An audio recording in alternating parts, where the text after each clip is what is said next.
And that person may be the most technical or competent person in their field, but you're not going to refer your best client, a client that maybe you've built a relationship over several years, to that person unless you know them really well and you know that they are going to look after your client in exactly the same professional way as you've been looking after that client for several years. And that's why meetings are so important, to get people together to share a drink, have a conversation, get to know that person, not just at one meeting but the next year to meet them again, and at sub-regional meetings throughout the year, and continue that communication, because once you get to know that person, you're going to feel a lot more comfortable when your client looks to expand their jurisdiction. In the world of continued discussion about automation and digitalization and machines taking over the roles of humans, it's re-emphasized my belief how important it is to be face-to-face and to have these events. And it's just pretty clear that people will always be at the forefront of any client service. The world is getting smaller, and by that I mean that we're starting to realize that everybody needs to be connected. It's so important that we have international connectivity. Businesses are looking to expand and cross-border all the time. To be part of an international network like Russell Bedford, it just gives you that extra power behind your own practices, your own local jurisdictions, that you have all these resources around the world and people that can help you. The problem is that if you are not a member of an international network such as Russell Bedford, that when your client looks to cross-border and looks to expand internationally, then that client may have to leave you and go to one of the bigger firms with offices in various countries around the world. But if you are a member of a network such as RBI, your clients know that as they look to expand, that you can go on that international journey with them. It's never been a more exciting time to be a member of Russell Bedford International. The energy, the vibrancy, and the activity is just really happening right now. We have some fabulous initiatives coming up with lots more resources for members. We're doing a lot more on social media, the Twitter account, LinkedIn. You'll see a lot of the articles that I've been writing as I've been traveling around the world and visiting a lot of our member firms. And the YouTube channel we just relaunched, RBI Live, where you'll be seeing the people interacting and what these networks are all about, and why you should come to a conference and get to know people and learn a lot from each other in different countries, from different cultures. We've also got a calendar of webinars about both technical and soft skill content, and we're also creating more practice groups, centers of excellence, where our members in certain areas of technical expertise or industry specialism can start to shine through and share their knowledge with other people from around the world who also practice in those areas.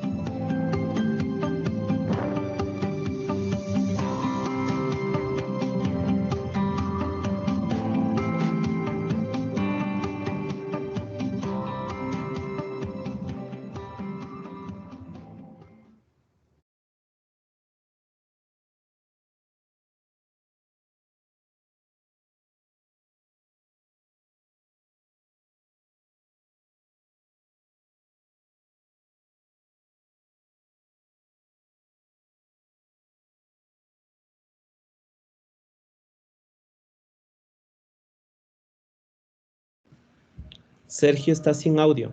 Sergio, levante el micrófono. Ok, gracias, Diego. Bueno, buenos días, estimados clientes y amigos. Mi nombre es Sergio Terán, soy socio de la empresa. Gracias por asistir a este webinar en el cual compartiremos temas de actualidad en el área tributaria. Russell Bedford, con más de 35 años en el mercado ecuatoriano, con oficinas en Guayaquil, Quito y Cuenca, y como parte de la red de servicios de auditoría, contables, legales, empresariales y tributarios, complementados con el área de consultoría a nivel mundial, presentes en más de 100 países, queremos comenzar saludando a todos los contadores al celebrar hoy, 13 de noviembre, el Día del Contador. Profesión que conlleva una enorme responsabilidad ética y compromiso. Y como homenaje a esta noble profesión, hemos organizado este webinar con dos profesionales de primer nivel. Nuestro jefe del área tributaria, Diego Sierra, y nuestro socio responsable del área tributaria, Nilo Narváez, a quienes doy la bienvenida y les voy a dar paso para la exposición. Sin antes pedirles a ustedes y solicitarles comedidamente apagar las cámaras y micrófonos durante la exposición y pedirles realizar preguntas al correo info@rbecuador.com, las cuales contestaremos luego de la presentación. Gracias nuevamente por su asistencia y doy paso a Nilo para esta brillante conferencia. Bueno, bienvenidos, buenos días con todos. Desde luego no podemos comenzar sin antes desearles un excelente día del contador, profesión hermosa, compleja, técnica, para lo cual hemos preparado conjuntamente con Diego una exposición que creemos es interesante, va a aportar algunos temas que en nuestra profesión debemos aplicar. Para mí un privilegio compartir este día con nuestro contertulio, con Diego, un profesional de primer nivel, experto en materia tributaria. Como hemos un poco dividido el evento para que nos organicemos, inicialmente vamos a hacer una exposición legal de las sanciones que se pueden incurrir en una auditoría, una determinación tributaria. Vamos a darles sanción cuando nace una sanción pecuniaria, cuando nace una sanción penal. Y posteriormente Diego nos va a hacer varias recomendaciones que como contadores debemos tomar en cuenta al momento que somos objeto de una auditoría, una determinación por parte del SRI. Sin más preámbulo, pues, iniciemos. Es un tema muy apasionante. En lo personal, a mí la parte tributaria y la parte penal son las dos áreas que me gustan mucho. Hemos procurado hacer un resumen del área penal a fin de que usted pueda tener una idea clara de este evento. Por favor, si me confirma, Cris, estamos con la pantalla presentando. Está perfecto, Nilo. Gracias. Adelante, por favor. Muy bien. En la primera parte, como les había indicado, vamos a ver qué tipo de sanciones nacen en un proceso de auditoría o de determinación tributaria por parte del fisco. Para lo cual, lógicamente, es importante que tengamos claro que nuestra legislación general, se basa en la tradición jurídico-romana germánica, en la tradición romano-canónica. Esto quiere decir que ventajosamente nuestras leyes son muy claras con respecto a las sanciones, al tipo y a la punibilidad de las mismas. Hay un principio básico que usted como contador debe estar claro al momento de ser objeto de una sanción, al momento de saber qué sanción me puede imputar el fisco. Es el principio de ius punendi. Este es un principio jurídico mediante el cual el resumen, para no ser muy cansones, muy técnicos, es la potestad del Estado, es la potestad que la sociedad le da al Estado para actuar. Inclusive algunos tratadistas explican que el ius punendi es el ejercicio de violencia legítima que el Estado tiene. Es ese ejercicio de violencia legítima que pretende privilegiar el bien común, mantener el orden social, la estabilidad colectiva. Entonces, bajo este principio jurídico del ius punendi, el Estado puede sancionar a través de una sanción pecuniaria o de una sanción penal. Ahora, en materia tributaria, una materia que es parte del derecho administrativo, usted debe estar claro que podrían haber sanciones pecuniarias, es decir, monetarias, por errores que cometemos, o podrían haber sanciones penales por irregularidades que se detectan. Sin embargo, hay que estar claros, no siempre una auditoría, una determinación tributaria podría generar una sanción penal. Este es un temor que generalmente hemos escuchado en algunos colegas contadores. Lo que pretendemos es esclarecer cuándo nace la sanción pecuniaria, cuándo nace la sanción penal, con una aclaración importante. Recuerde que el derecho se fundamenta en principios. Y en materia tributaria, uno de los principios básicos en los que se fundamenta es el nullum crimen sin legis. No hay delito sin ley que lo establezca. Y el nugul pena sin legis, no hay pena sin ley que lo establezca. Entonces, ojo, solamente se puede sancionar aquel delito que esté establecido en ley. Solamente se puede imponer una pena solamente si está establecida en ley. Con esta pequeña aclaración importante, desarrollemos el tema. A ver, cuando somos sujetos de control por parte del fisco, el fisco podría detectar errores que se generaron por culpa o irregularidades que se generaron por dolo. Entonces, cuando existe un error que va a ser sancionado monetariamente y cuando caeríamos en el concepto de irregularidad que va a ser sancionado como dolo con pena privativa de libertad.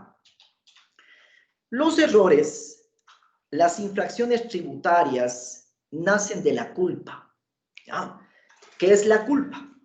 La culpa, en un sentido estricto, es definida como la falta de intención en el sujeto activo para provocar las consecuencias que el acto que comprende suscita.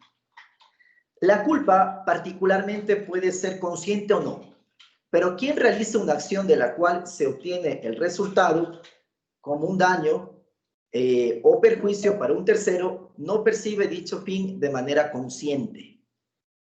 La culpa es el resultado de ejecutar una acción u omisión por falta de observancia. Entonces, mucha precaución. ¿Cuándo vamos a ser sujetos a una sanción económica? Cuando existe culpa. Esa culpa en materia tributaria genera una infracción tributaria. Y la infracción tributaria genera una sanción de dinero. Entonces, la culpa, en esencia, mucha precaución, es el resultado de ejecutar una acción por falta de observancia de los cuidados necesarios derivados de ejecutar dicha acción. La culpa genera el error. Errar es humano. Pero nosotros no somos conscientes, no hay la conciencia y la voluntad de causar daño. ¿Ya? Las principales sanciones civiles que pueden nacer de un proceso de auditoría, de un proceso de determinación, es la glosa, por ejemplo. Visualice. Viene el fisco, analiza la declaración del impuesto del contribuyente, encuentra alguna falencia, algún gasto, algún ingreso, y genera una diferencia que tiene que cobrar. Eso se denomina una determinación, una glosa, una diferencia. Pero también en un proceso de auditoría podrían determinar contravenciones. Las contravenciones están estipuladas en el Código Tributario. Son infracciones que están en el Código Tributario y que sancionan el incumplimiento de una ley. Mucha precaución. Ejemplo. Supongamos que eventualmente la ley dice que usted debe vender la leche con tarifa 0 y resulta que usted vende con 12. En ese caso, usted ha cometido una infracción, tiene una culpa, lo cual va a generar una contravención de 30 hasta $1,500. Y el ente de control tendrá que establecer la cuantía entre 30 hasta un máximo de $1,500. Pero en la auditoría tributaria, cuando el fisco hace su control, también puede detectar faltas reglamentarias. La falta reglamentaria es esa acción culposa, ese error, mediante el cual incumplimos un artículo de un reglamento, incumplimos una norma establecida en una resolución o una circular. Ese tipo de incumplimientos de culpas son sancionadas por una falta reglamentaria tipificada entre 30 y $1,000. En el proceso de control de auditoría que Diego nos va a explicar de manera excelente, también se pueden generar multas, se pueden generar intereses. Visualice el caso. Viene el fisco, controla la declaración del impuesto y detecta que esta declaración no se ha presentado. En ese caso podría causar multa en base al artículo 100 de la ley, la cual tiene varias tipificaciones. Un 3% del impuesto por mes o fracción de mes, o si no hay impuesto, un 0,1% del ingreso bruto por mes o fracción de mes. O si no hay ingreso, no hay impuesto, se usa un manual de pena pecuniaria para sancionar con la multa. También podemos detectar en este tema de auditorías y determinaciones tributarias un interés. Y el interés que le cobra el fisco es un interés caro, es un interés que está tipificado en el Código Tributario, equivalente al 1.3 veces la tasa efectiva referencial del Banco Central. Es un interés caro, ¿cierto? Este interés se aplica sobre la diferencia determinada. Y en los procesos de auditoría de determinación podemos ser sujetos a recargos. El recargo, jurídicamente, es el valor por el cual el contribuyente paga el proceso de auditoría que generó la glosa.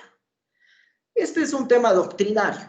El recargo, mucha precaución, usted sabe que cuando hay una auditoría del SRI, esto conlleva personal del SRI que entra a la empresa, que revisa, que pide documentos, involucra un notificador que lleva la notificación, involucra un director que revisa y firma. Entonces, doctrinariamente, esto tiene un costo para el Estado.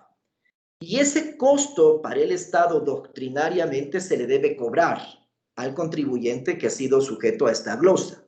Y se cobra a través de este recargo. Este recargo se imputa un 20% del monto glosado. Es un tema doctrinario, lógicamente, que es un cobro que el Estado hace por el proceso de control. Hay otro tipo de recargo también muy fuerte en el caso de que en el proceso de control se detecte un uso errado de crédito tributario. ¿Qué quiere decir esto? En la auditoría tributaria chequean su declaración, analizan que el crédito tributario no está sustentado por comprobantes de retención válidos, no está sustentado por documentos válidos. En consecuencia, el auditor de rentas podría causarle un recargo. El recargo es del 100% del crédito tributario que no se encuentra debidamente sustentado. Puntual, recuerde, dentro de un proceso de auditoría o de determinación tributaria, podríamos tener sanciones pecuniarias. ¿Qué es una sanción pecuniaria? Es una sanción al error. ¿Cuándo se causa un error? Cuando yo tengo culpa. ¿Cuándo tengo culpa? Cuando yo, acuérdese, el resultado de ejecutar una acción por falta de observancia. Yo por falta de observancia no apliqué bien un artículo de una ley, por falta de observancia no apliqué bien un artículo del reglamento, por falta de observancia posiblemente declaré en una fecha equivocada mi declaración. Ahí se genera, recuerde, la infracción tributaria, el error tributario y se sanciona de manera pecuniaria, se sanciona con dinero. Ahora, en materia tributaria, también se pueden causar sanciones de carácter penal. Pero las sanciones de carácter penal, mucha precaución, entran en el ámbito del Código Orgánico Integral Penal. Es decir, el sancionador, mucha precaución, ¿no es cierto? Quien determina la sanción es un juez. Este juez, después de un proceso jurídico penal, determina mediante una sentencia esta sanción. Pero ¿cuándo una auditoría tributaria podría causar una irregularidad, un delito tributario y consecuentemente una sanción de carácter penal? Las sanciones penales nacen por el dolo. Esa es la clave. Entonces, una sanción penal nace por el dolo. Una sanción pecuniaria nace por la culpa. ¿Cuándo existe dolo? Ojo que ha habido muchos temas de sanciones penales. En el año anterior, más o menos, fuimos testigos de por lo menos unos 1.500 juicios penales tributarios que el fisco impulsó su denuncia y generó un juicio penal tributario. Algunos han tenido sentencias, mire, algunos han sido muy públicos. Por ejemplo, hay juicios penales tributarios, usted debe haber visto en la prensa, principalmente hay uno muy connotado en la provincia de Orellana, ¿no es cierto? Ahí, mire, fue muy seguido este juicio penal tributario en todas sus etapas. Inclusive personal del fisco fue entrevistado para que explique todo este tipo de proceso que se aplicó. Es un ejemplo porque hay más de 1.500 causas que se han iniciado a nivel nacional de este tema. Pero ¿cuándo podría causar una auditoría, una determinación tributaria, una sanción penal? Mire, cuando tenemos dolo. ¿Qué es el dolo? ¿Qué debe demostrarse en un juicio tributario de carácter penal para que cause una sentencia penal tributaria? El dolo es actuar, mire, actúe con dolo la persona que tiene el designio de causar daño. Es decir, el dolo existe cuando la persona con conciencia y voluntad pretende obtener un beneficio, una rebaja en perjuicio del Estado. Cuando ya tenemos la intención de causar daño. Actúa con dolo la persona que, conociendo los elementos objetivos del tipo penal, ejecuta voluntariamente la conducta. ¿Qué quiere decir esto? En el Código Penal tenemos los 20 tipos penales tributarios por fraude tributario. Entonces, cuando una persona sabe los 20 tipos y voluntariamente ejecuta una conducta dolosa, ahí existe la sanción penal. El dolo supone la intención tanto de obrar del sujeto como la abstención cuando la obligación legal es la actuación. Es decir, el dolo se puede dar por comisión o por omisión. Mucha precaución. Actúa dolosamente quien actúa con la intención de cometer un delito a sabiendas de su ilicitud. Entonces, con conocimiento de causa, sabiendo que esta es una conducta dolosa, perjudicial al Estado, actúo, aplico y lo hago. El dolo es la realización de una acción que suponga un daño o perjuicio al Estado, debiendo realizarse dicha acción de manera voluntaria. Ojo, en el dolo tiene que existir la conciencia, la voluntad y el beneficio y el perjuicio. 4 elementos que generan la sanción. Yo conozco, voluntariamente hago la conducta, me voy a beneficiar y voy a perjudicar al Estado. El dolo es la conciencia y voluntad de una persona para realizar una o varias acciones que suponen un daño o perjuicio al Estado. Para entenderlo mejor, el autor del hecho quería cometer dicha acción y la consecuencia de la realización de esta acción es el perjuicio del Estado. La diferencia entre el dolo y la culpa es la mala fe como elemento característico del dolo. Mucha precaución. Recuerde los elementos. Cuando se configura la irregularidad, cuando se configura el delito tributario. Se configura cuando hay estos 4 elementos. Conocimiento, voluntad, beneficio mío y perjuicio del tercero, que en este caso es el Estado. En materia tributaria tenemos 20 tipos que configuran la defraudación tributaria.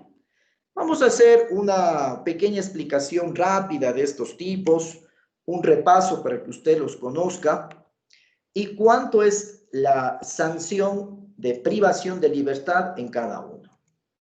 Vamos rapidito analizándole, mire. Permítame un poco, ampliamos mi pizarra. Ya. Vamos, los 11 primeros casos. Estos 11 primeros casos, mucha precaución, pueden generar una sentencia de 1 a 3 años de privación de libertad. ¿Ya? Esta es la esencia del delito penal tributario, la privación de la libertad. ¿Cuándo se causa? Cuando utilizamos identidad o identificación supuesta o falsa en la solicitud de inscripción, actualización o cancelación de un RUC. Cuando utilizamos datos, información, documentación falsa, adulterada, para solicitar, inscribir, actualizar o cancelar registros que la administración tributaria lleva. Cuando un establecimiento está clausurado y pese a eso nosotros trabajamos en ese establecimiento. Cuando imprimimos comprobantes de venta o retención no autorizados por el fisco. Cuando se proporciona a la administración tributaria informes, cifras, datos, antecedentes incompletos, falsos o adulterados. Cuando hacemos constar en una declaración tributaria datos falsos, incompletos, desfigurados o adulterados. Cuando se falsifica o se altera una factura, cuando se altera libros o registros informáticos de contabilidad, asientos contables, cuando se lleva doble contabilidad con distintos asientos en libros de ingresos y registros informáticos, cuando se destruye total o parcialmente los libros o registros informáticos de la contabilidad, y bueno, cuando se vende aguardiente sin rectificar o alcohol sin embotellar. Estos 11 tipos ocasionan una sanción de 1 a 3 años de privación de libertad. ¿Ya? Vamos con los siguientes, miren. Vamos con 3 más. Estos 3 casos, fíjese, mucha precaución, ocasionan una pena de 3 a 5 años y si el perjuicio supera $40,000, una pena de 5 años. ¿Cuándo? Cuando emito, acepto o presento a la administración tributaria comprobantes de venta por operaciones inexistentes, cuando emito comprobantes de venta por operaciones realizadas con empresas fantasmas inexistentes o supuestas, y cuando presenta a la administración tributaria comprobantes de venta por operaciones con empresas fantasmas inexistentes o supuestas. Estos 3 causales tienen que ver justamente con las operaciones con empresas fantasmas, las operaciones con personas naturales que generan operaciones inexistentes. Ese tipo de actividad, si se configura un dolo, va a haber una sanción de 3 a 5 años. El juzgador tiene que, en base a los antecedentes del juzgado, establecer la cuantía, y 5 años si el perjuicio supera $40,000. Vamos con 3 más. Los 3 siguientes, la sanción de 5 a 7 años y 7 años si el perjuicio supera $40,000. ¿Cuándo? Mire. Cuando se omite ingresos, se incluyen costos, gastos, deducciones, exoneraciones o rebajas o retenciones falsas o inexistentes. Cuando se extiende a terceros beneficios o derechos de rebajas, exenciones tributarias. Cuando se simula actos, contratos para obtener un beneficio, una rebaja, una exoneración. Recuerde, en estos 3 casos, que la esencia es el omitir ingresos, el incluir costos y gastos inexistentes, el beneficiarse de exoneraciones, incentivos que no tengo derecho, puede ocasionar sanción de 5 a 7 años y 7 años si el perjuicio es mayor a $40,000. Y vamos con las 3 últimas. Estas son las más fuertes. Mucha precaución. Veamos. Cuando existe la falta de entrega deliberada, total o parcial, por parte del agente de retención o percepción de los impuestos retenidos o percibidos. Cuando existe la obtención indebida, devolución de tributos, intereses o multas. Cuando se utiliza personas naturales interpuestas o personas jurídicas fantasmas con el fin de evadir el cumplimiento de obligaciones tributarias. Ahí la sanción podría ser de 5 a 7 años y si el perjuicio supera $40,000, de 7 a 10 años. Entonces, mucha precaución. Recapitulo la idea. Cuando se da la irregularidad, cuando se genera el delito tributario, cuando hay una sanción privativa de libertad, cuando se configura el dolo. Y el dolo se configura con 4 elementos. Conocimiento, ya le he dado a conocer los 20 casos. Voluntad, pese a que sé los 20 casos, voluntariamente incurro en esta conducta. Beneficio, por incurrir en estos casos, me beneficio. Yo omití ingresos, aumenté costos, gastos, me beneficio. Y 4, se perjudica a un tercero, que en este caso es el Estado. El Estado se perjudica porque no recibe el impuesto completo. ¿Estamos de acuerdo? Ahora, dentro de la defraudación tributaria se imputa a a los siguientes infractores. ¿Ya? Vamos a tener dos tipos de participantes en infracción tributaria, en el delito tributario, en la infracción penal tributaria. Los autores y los cómplices. ¿Quién es autor, quién es cómplice en la infracción penal tributaria? ¿Ya? Autores, mire, en la doctrina que Ecuador aplica en materia penal, vamos a tener tres tipos de autores: el autor directo, el autor mediato y el coautor. El autor directo, para que lo ubiquemos, es aquel que comete la infracción de forma directa. Es aquel que no impide o procura impedir la ejecución del delito. Este es el autor directo es el que directamente hace el delito, el que directamente tiene la conducta delictiva. La autoría mediata, en cambio, es el tercero. Entonces, ¿qué dice la norma? Quienes instigan o aconsejan a otra persona para que cometa la infracción, quien ordena la comisión de la infracción, quien por violencia, abuso, autoridad, amenaza con un medio coercitivo, obliga a un tercero para cometer la infracción. Quienes ejercen un poder de mando en la organización delictiva. Y finalmente tenemos el coautor. Son aquellos que ayudan, coadyuvan a la ejecución de un modo principal, practicando deliberada e intencionalmente algún acto sin el que no se habría podido perpetrar la infracción. Entonces, mucha precaución. ¿Quiénes van a ser sujetos a la sanción? Autor directo, autor mediato y el coautor.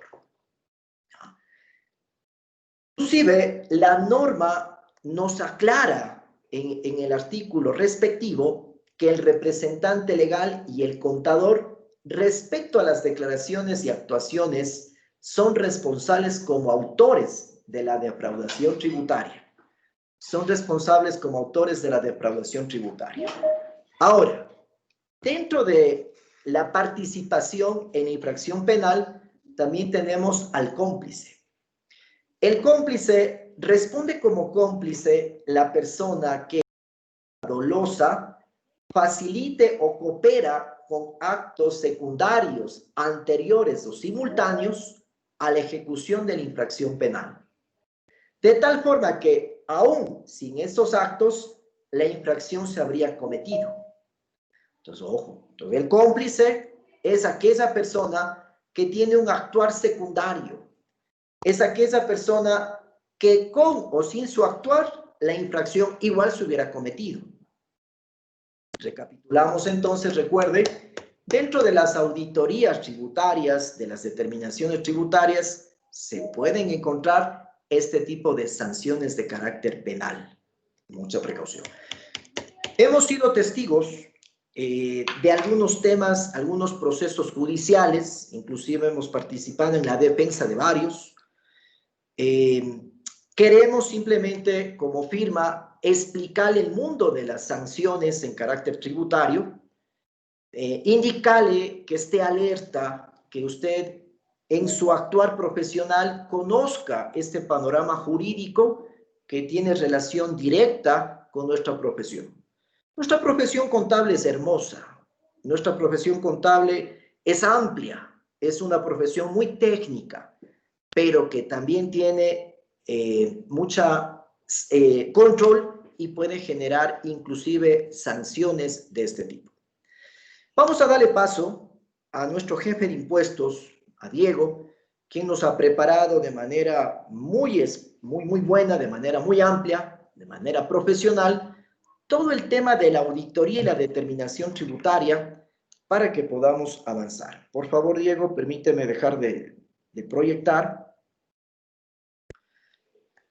Diego, por favor, el auditorio es todo tuyo. Muchas gracias, Nilo. Muy buenos días con todos. Excelente exposición en materia tributaria penal. Antes que nada, felicitarles a los contadores, nuestros queridos colegas, por este día. Que lo celebren de lo mejor. Nosotros, como dicen, celebramos trabajando.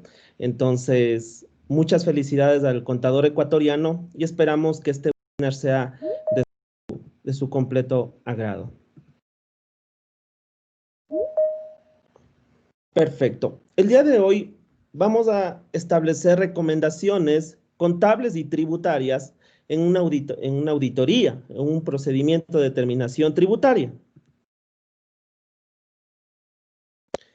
Pero primero, es importante que ustedes conozcan qué es la determinación tributaria, a qué se refiere la norma y en pasos sencillos, a qué yo estoy inmerso cuando recibo una notificación por parte de la administración tributaria.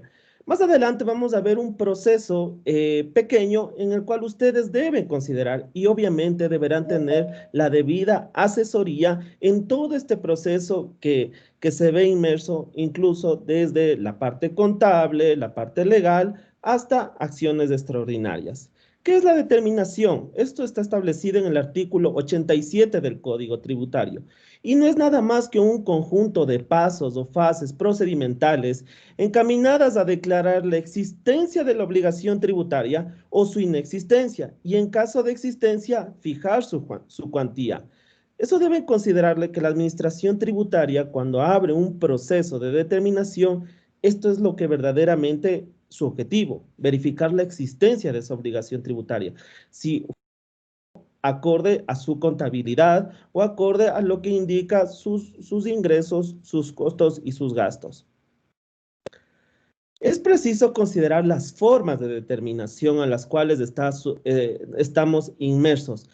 Se encuentra establecido en el artículo 88 del Código Tributario y primero es una determinación por parte del sujeto pasivo. Bueno, es una declaración efectuada definitiva y vinculante. Es nuestra declaración que nosotros hacemos, ya sea mensual por parte del IVA o anual en base al impuesto a la renta.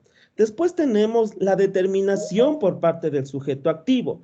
Esta se ve inmersa, es una facultad determinadora, la cual tiene la administración tributaria para conocer la existencia del hecho generador, el sujeto obligado, la base imponible y la cuantía del tributo, como se explicó anteriormente. La forma, ¿cómo es la forma de determinación? Primero lo pueden hacer de forma directa sobre la base de declaración del propio sujeto pasivo. Por eso en bastantes charlas, en bastantes cursos que se ha dictado, se recomienda a las personas buscar un adecuado conciliación tributaria, respaldar sus asientos contables, respaldar todo lo que viene inmerso en un cierre fiscal. La determinación en forma directa se hace en base a los catastros o registros que posee la administración tributaria. Este también es muy importante porque la administración busca también información de terceros con la cual ellos puedan corroborar su declaración, la cual usted lo hizo de forma mensual o anual. Después tenemos unas determinaciones que son bastante, muy controvertidas, las cuales sí usted debe tener cuidado si no tiene una adecuada contabilidad, es la determinación presuntiva y la determinación mixta. La determinación presuntiva, acuérdense en que esto es en base a factores e incluso se determinará el impuesto y su valía acorde a información que establezca. Se puede establecer con terceros o con algunos entes de control. La determinación mixta, información del sujeto pasivo, información que posea la administración tributaria. Un tema bastante polémico que hoy se ha establecido es acerca de la caducidad. ¿Cuándo caduca esta facultad determinadora? Y es muy importante considerar que la caducidad es una figura utilizada únicamente en dos países a nivel latinoamericano, en Ecuador y en Costa Rica. A nivel de Latinoamérica se habla únicamente de lo que significa la prescripción. El artículo 94 del Código Tributario nos habla que la caducidad no es nada más que caduca la facultad de la administración para determinar la obligación tributaria sin que requiera un pronunciamiento previo. Entonces, tenemos tres etapas, de 3 años, 6 años y 1 año. 3 años contados desde la fecha de la declaración de los tributos que la ley exija determinación por parte del sujeto pasivo. Entonces, usted realiza su declaración de impuesto a la renta y debe considerar 3 años en los cuales la administración tributaria podrá considerar la respectiva apertura de un acto de determinación.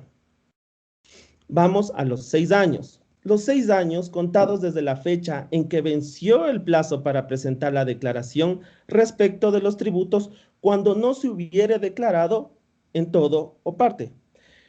La última oración, cuando no se hubiere declarado en todo o parte, ha sido de discusión bastante en la Corte Nacional de Justicia.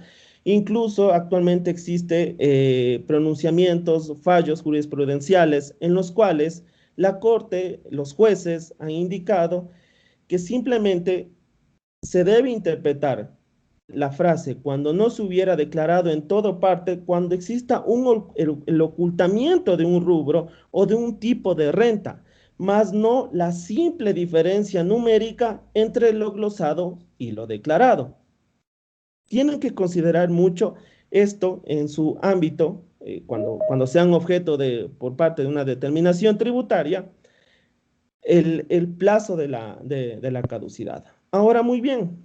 Vamos a una disposición interpretativa que se emitió con la Ley de Fomento Productivo y la cual señala que en todos los casos que un contribuyente haya sustentado costos o gastos inexistentes o en facturas emitidas por empresas inexistentes, fantasmas o supuestas, se entenderá que se ha dejado de declarar en parte el tributo y por lo tanto se aplicará la caducidad de 6 años respecto de la facultad determinadora de la administración tributaria.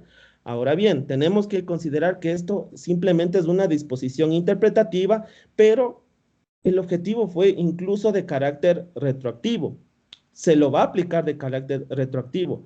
A pesar de ser una disposición interpretativa, prácticamente es un cambio en la norma, los cuales da a entender que alguien que trabaje simplemente con empresas inexistentes, la facultad se extenderá hasta 6 años.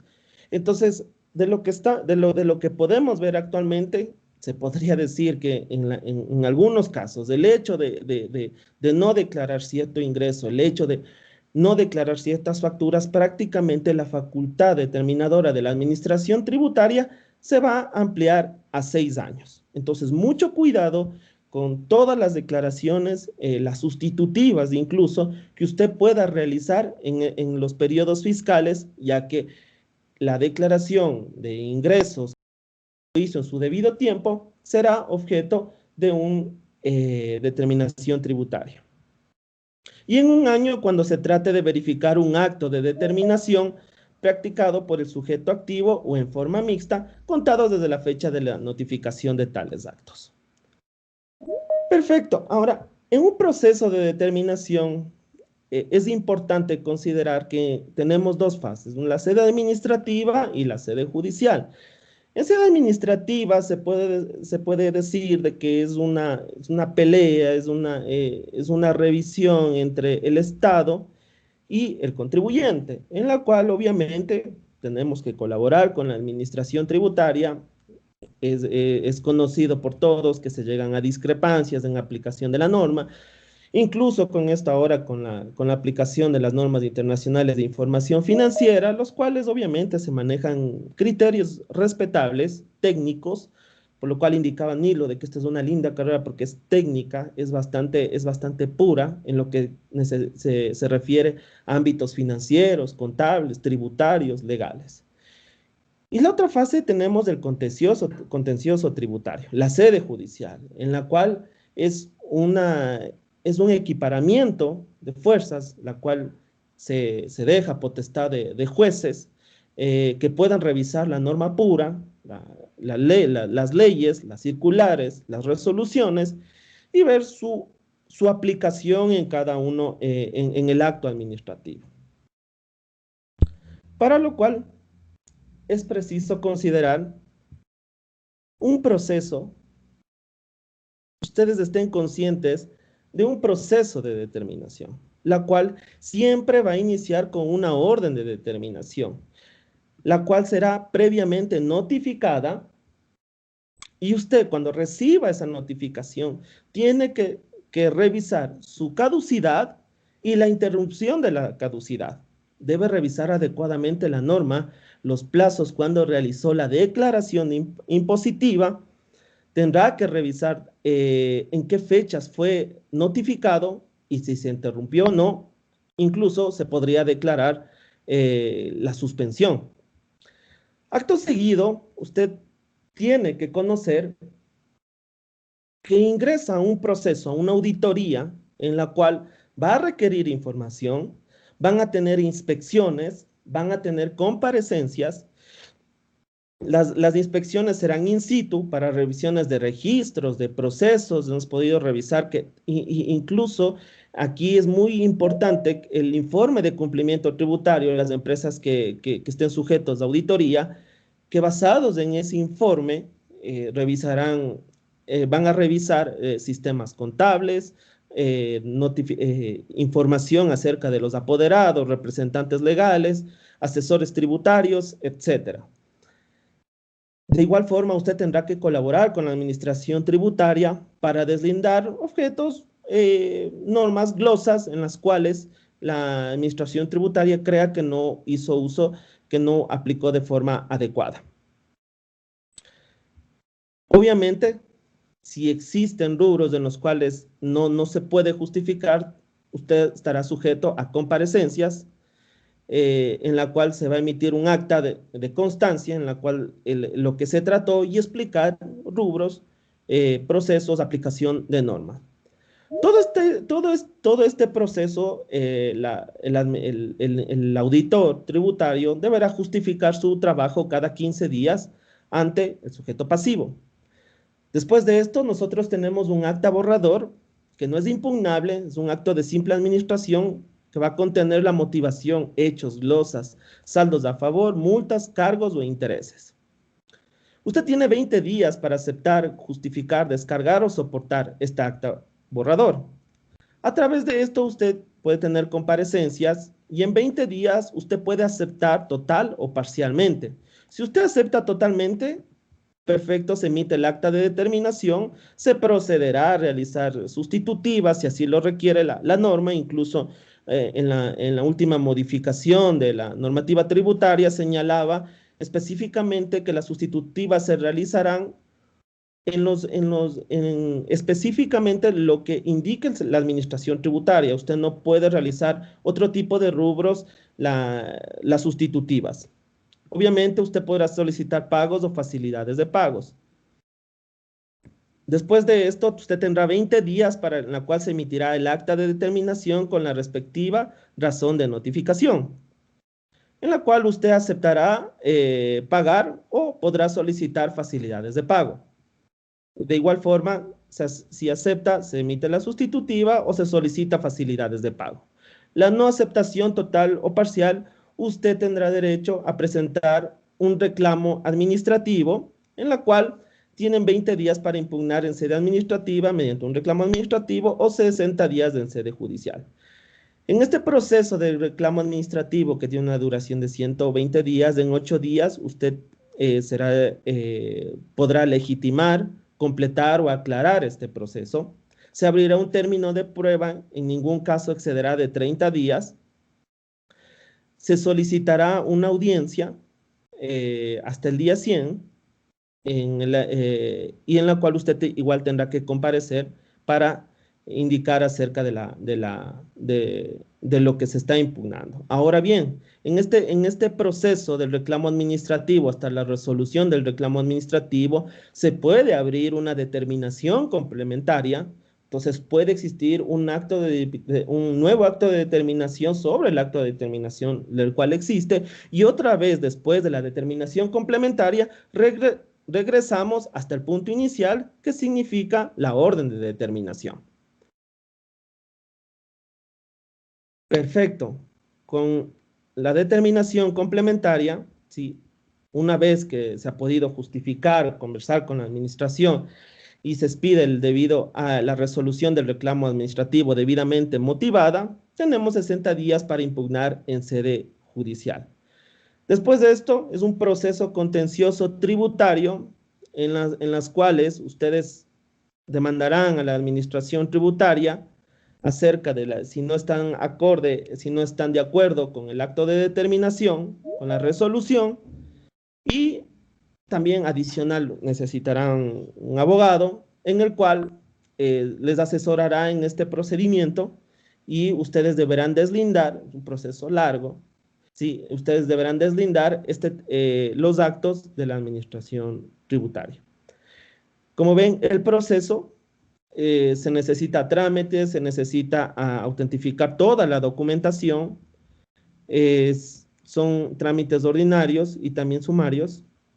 Usted establecerá una demanda que tienen 5 días para revisarlas. En 3 días usted deberá aclarar o completar. Se califica la demanda. Después existirán reformas a la demanda. Existirán citaciones y en 30 días contestarán la demanda.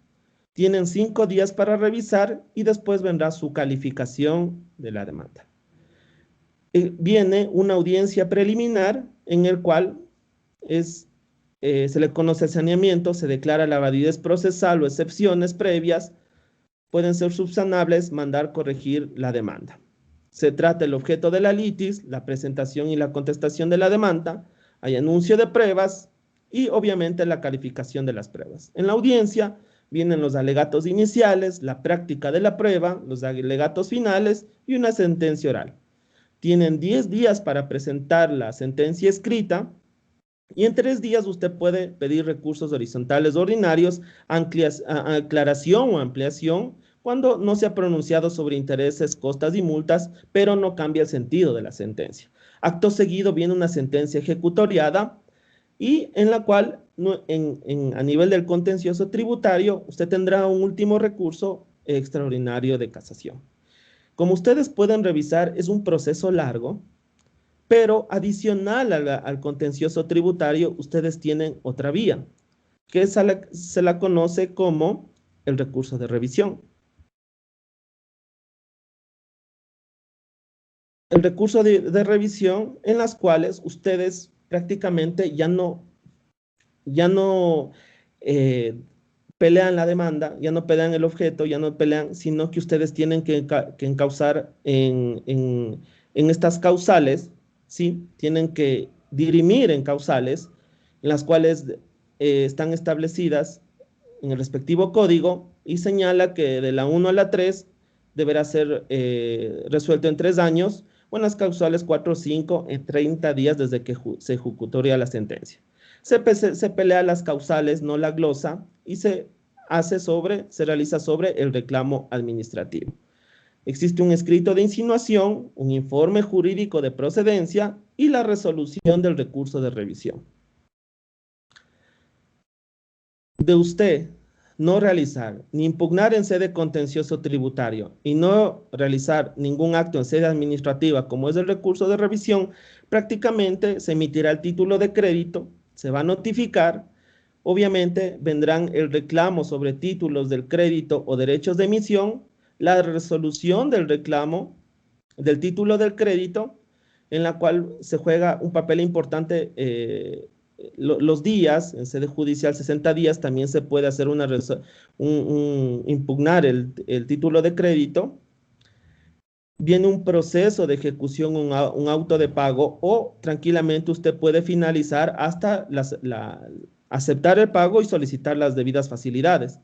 Este proceso de ejecución con auto de pago tiene que ser legalmente citado. En su caso, tendrá que pagar o dimitir bienes si no lo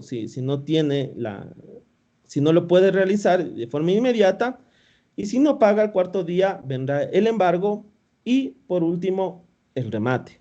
Entonces, como ustedes pueden observar, un proceso de determinación no es fácil. Un proceso de determinación sí tiene su complejidad. Mucho juegan en estos plazos, términos, los cuales usted deberá estar muy atento y con la debida asesoría para no cometer errores, porque un simple error en todo este proceso puede prácticamente quedar en indefensión. Claro que tendremos los otros recursos, pero cada etapa se vuelve más compleja. vuelvo con la presentación. Esto es lo que tiene que ver con el tema de las determinaciones tributarias, ¿sí?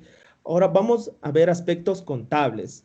Nos vamos a basar en el artículo 39 del reglamento a la Ley de Régimen Tributario Interno, en la cual nos indica que nuestros estados financieros deben ser preparados de acuerdo a los principios del marco normativo exigido por el organismo de control pertinente y servirán de base para la elaboración de las declaraciones de obligaciones tributarias, así como también su presentación ante los organismos de control correspondiente. Para nuestra presentación hemos considerado 3 puntos importantes a ser analizados de forma bajo las normas internacionales de información financiera, en las cuales tenemos los ingresos, costos o gastos y los famosos impuestos diferidos.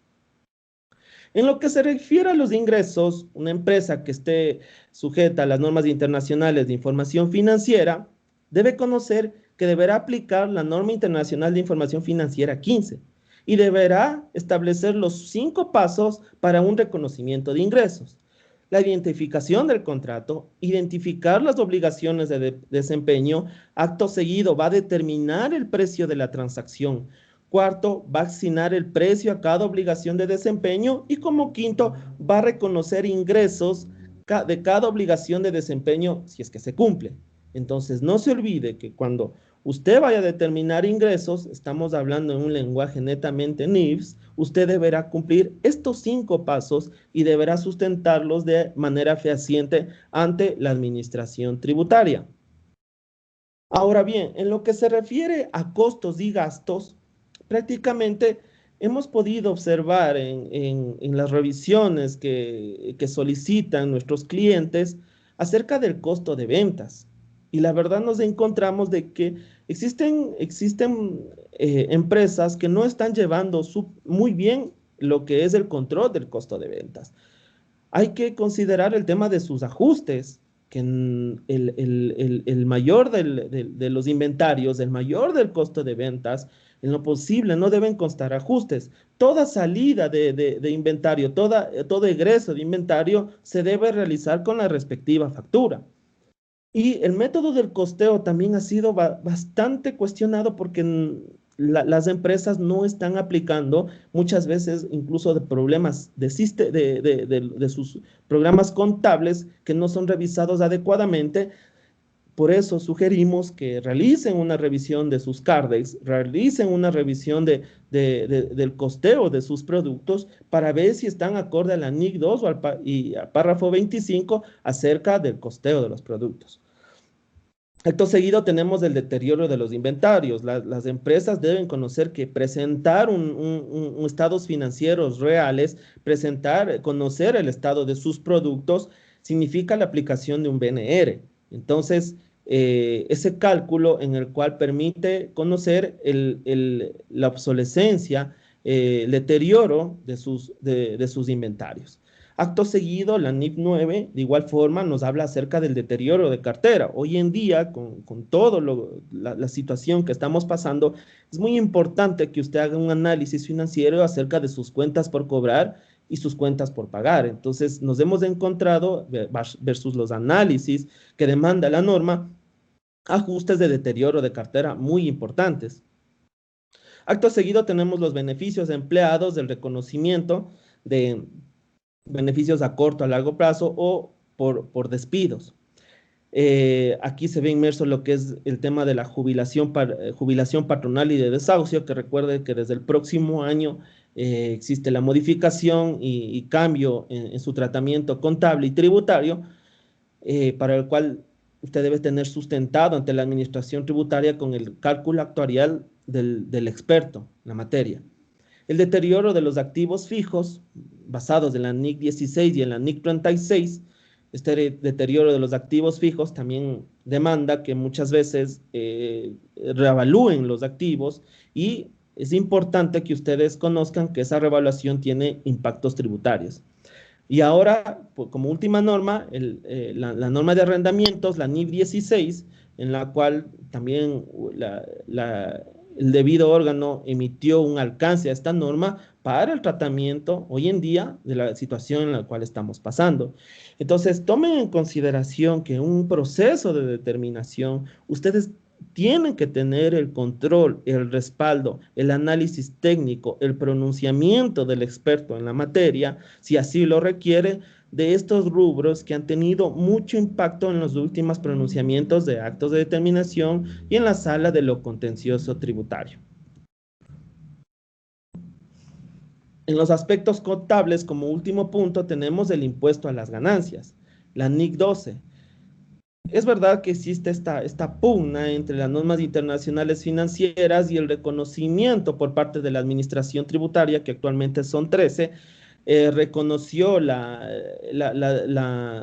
arrendamientos, esa diferencia de arrendamientos como parte de sus impuestos diferidos y que se pueda recuperar en el tiempo.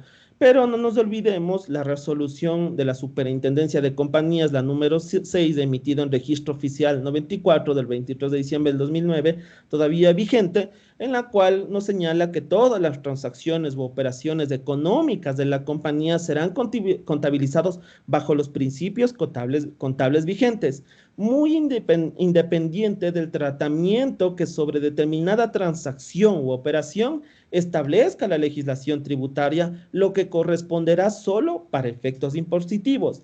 Adicional, dicho instructivo señala que cuando la legislación tributaria describa una forma diferente de registrar transacciones, será considerada como un ajuste en la conciliación tributaria y aplica solo para efectos tributarios.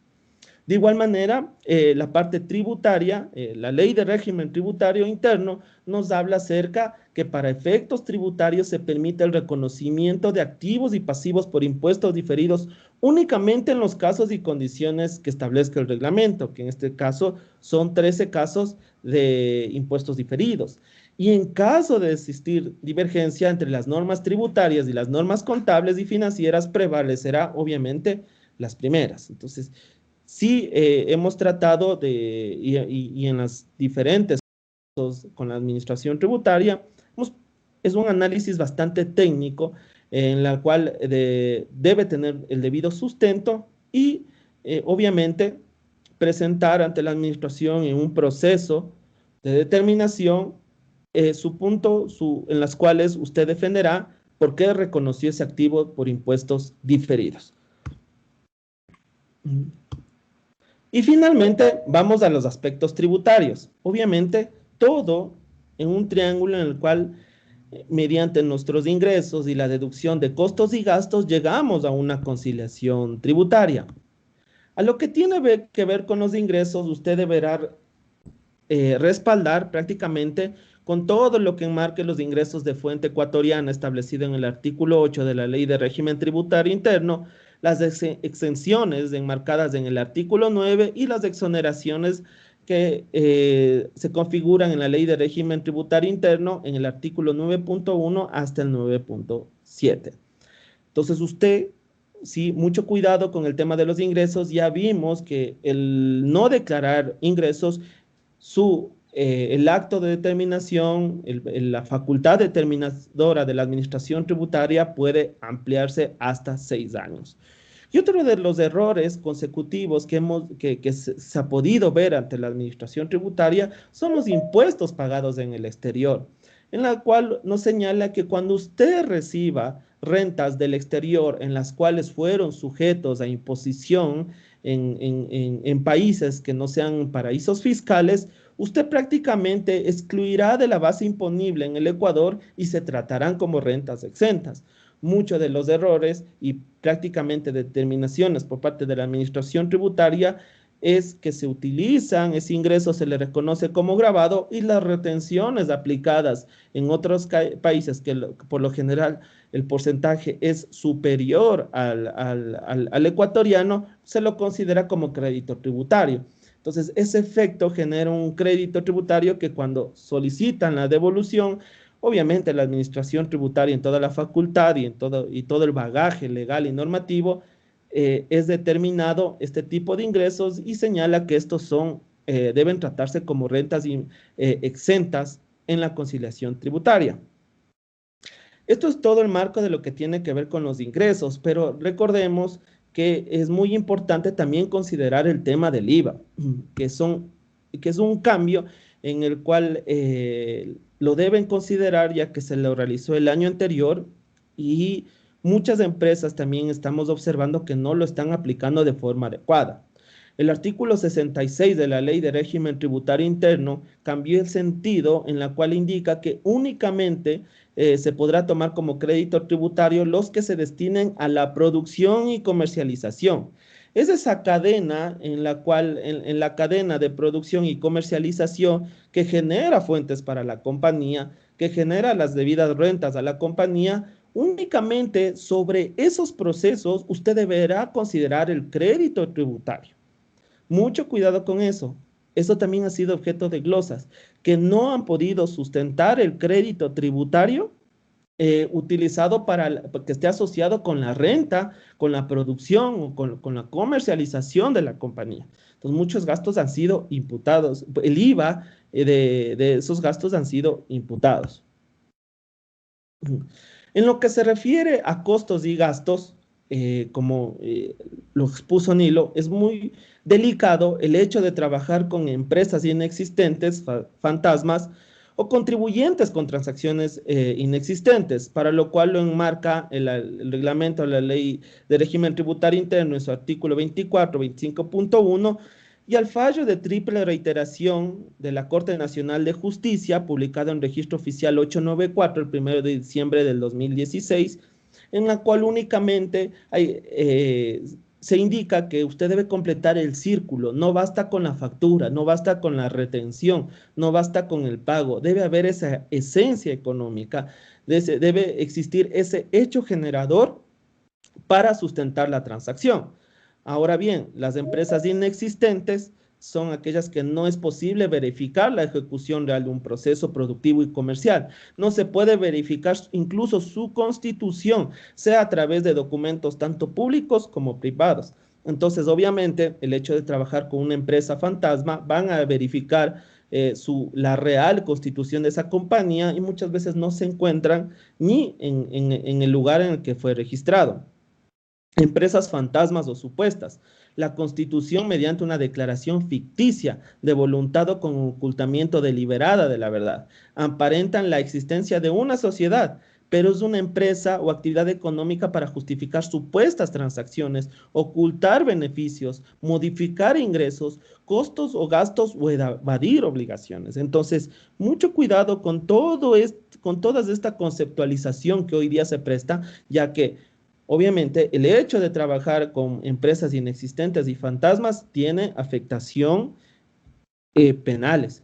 Transacciones inexistentes, cuando la administración tributaria detecte que el contribuyente ha estado emitiendo comprobantes de ventas sin que se haya realizado la realidad de un bien o la prestación de un servicio, sin contar con los activos, personal, infraestructura o capacidad material. Basados en la experiencia, se ha podido verificar que existen mantenimientos, los famosos mantenimientos, asesoría, consultorías, en las cuales no cuentan ni siquiera con la estructura para sustentar esas operaciones. Entonces, mucho cuidado con las empresas con las cuales ustedes estén trabajando. Las empresas que están bajo auditoría deben conocer que en el informe de cumplimiento tributario les exige el anexo publicar la fecha en la cual usted consultó si usted tiene transacciones con empresas fantasmas o inexistentes. También es muy importante, en resumen, aclarar que los principales requisitos de deducibilidad, la bancarización, que estos gastos deben estar asociados y ayuden a generar los ingresos grabados, y obviamente el comprobante de venta. Esta es otra de las discusiones en las cuales ya existe un pronunciamiento de la Corte y la cual señala que justificadas las glosas impuestas por la administración tributaria porque los costos y gastos no fueron soportados de conformidad con las normas legales. Estas normas legales se refieren a facturas, notas de crédito, notas de débito, liquidaciones de compras, etcétera. No es suficiente alegar que se cumplieron con todos los procesos contables y que se justifiquen con los desembolsos. Mucho cuidado con esto. La Corte se pronuncia sobre aquello. No únicamente presentamos asientos diarios, asientos mayores y el pago para verificar esa realidad económica. La ley es clara al respecto sobre la obligatoriedad de los contribuyentes de cumplir sus deberes formales. Y por último, esta sala especializada de la Corte Suprema de Justicia también señala que toda vez que la falta de requisitos en unos documentos no constituyen simples formalidades, mucho cuidado, que por ahí se escucha, son actos de mera formalidad. No, a nivel tributario no son actos de mera formalidad, sino requisitos fundamentalísimos que identifican precisamente el agente de retención, el monto del impuesto retenido y la verdad de la o las transacciones realizadas. Entonces, no basta presentar en un proceso de determinación asientos diarios, asientos mayores, documentos internos de la compañía. No, eso no se puede justificar ante una administración tributaria, ya que tenemos normas, ya tenemos leyes, las cuales señalan que todos estos deben tener el debido sustento legal. Y por último, el tema de la conciliación tributaria. Bajo este precedente es en el cual la administración realiza sus debidos procesos de verificación en aplicación para determinar el tributo. La participación de trabajadores, la cual usted debe constar con la respectiva legalización ante el Ministerio de Trabajo y obviamente su respectivo pago. Muchos errores se han encontrado que existe la legalización ante el Ministerio de Trabajo, pero los pagos no concilian con el acta de legalización. Dividendos exentos y efectos por métodos de participación, dividendos exentos y las ganancias por aplicación, aplicando un método del BPP. Mucho cuidado con eso, su aplicación. Otras rentas exentas o ingresos no objeto del impuesto a la renta. Prácticamente se señalan lo enmarcado en el artículo 9 de la Ley de Régimen Tributario Interno. Usted deberá sustentarlo aplicado en la Ley de Solidaridad, Ley de Fomento, el COPSI o la Ley de Zonas Francas. Los gastos no deducibles locales o gastos no deducibles del exterior. Todo lo enmarcado en el artículo 10 de la Ley de Régimen Tributario Interno, el artículo 35 del reglamento y el artículo 28 del reglamento a la Ley de Régimen Tributario Interno. Sus debidas precauciones, sus debidos límites en cada gasto, por ejemplo, provisión de incobrables hasta el 1% de lo que indica la norma. Los gastos incurridos para generar exentos y gastos atribuidos y de igual forma la participación atribuidos a aquellos ingresos señalar gastos asociados a la generación de esos ingresos exentos. No se olvide de aplicar los dos ajustes. Las deducciones adicionales, deducciones fiscales adicionales o prestadas bajo la normativa tributaria, incremento neto de empleados, por discapacitados, etcétera. Todo eso usted deberá tener sustentado los cálculos de forma adecuada y todos los requisitos adicionales que la administración tributaria en el debido proceso que ya lo revisamos solicite. Ingresos sujetos de impuesto a la renta único, bueno, es lo enmarcado en el artículo 27 de la Ley de Régimen Tributario Interno, un ejemplo, el impuesto a la renta único para actividades del sector bananero.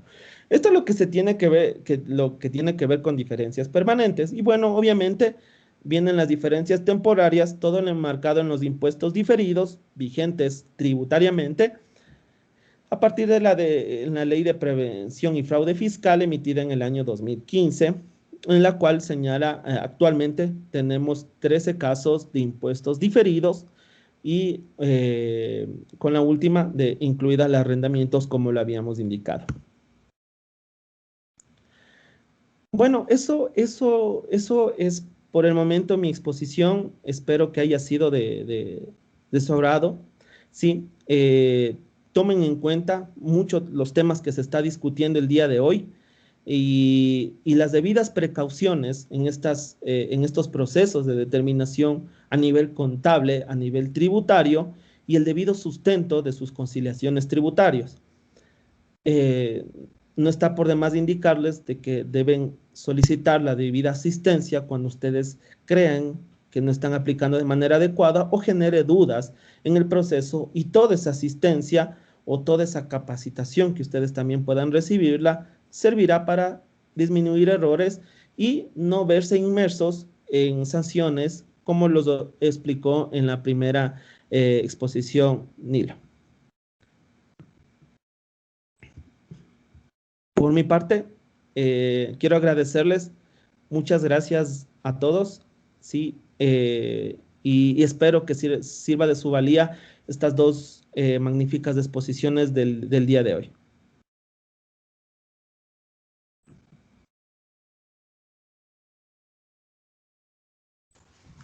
Bueno, gracias Nilo, gracias Diego por tus brillantes y claras exposiciones.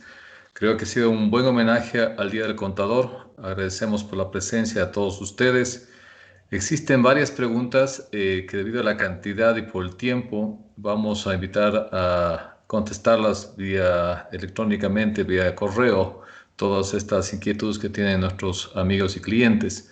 Entonces, también queremos, por si acaso, si no alcanzaron a hacer las preguntas, que lo hagan a través de info@rbecuador.com y con mucho gusto las contestaremos. Como hemos visto, esta profesión de contadores pues nos obliga a estar autorizados en varios aspectos, desde tributarios, contables, NIFs, temas laborales, temas bancarios, ser parte de sistemas. Es decir, es una profesión muy noble y de mucha actualización a diario. Pero queríamos invitarles a todos a que cuenten con nosotros, con Russell Bedford, a ser nuestros aliados estratégicos y poder apoyarles en cualquier inquietud que ustedes tengan. Agradecemos nuevamente por su asistencia, nuevamente gracias a los expositores y que tengan una muy buena tarde. Gracias a ustedes por haber acudido a esta reunión. Una buena tarde. Gracias, una buena tarde para todos.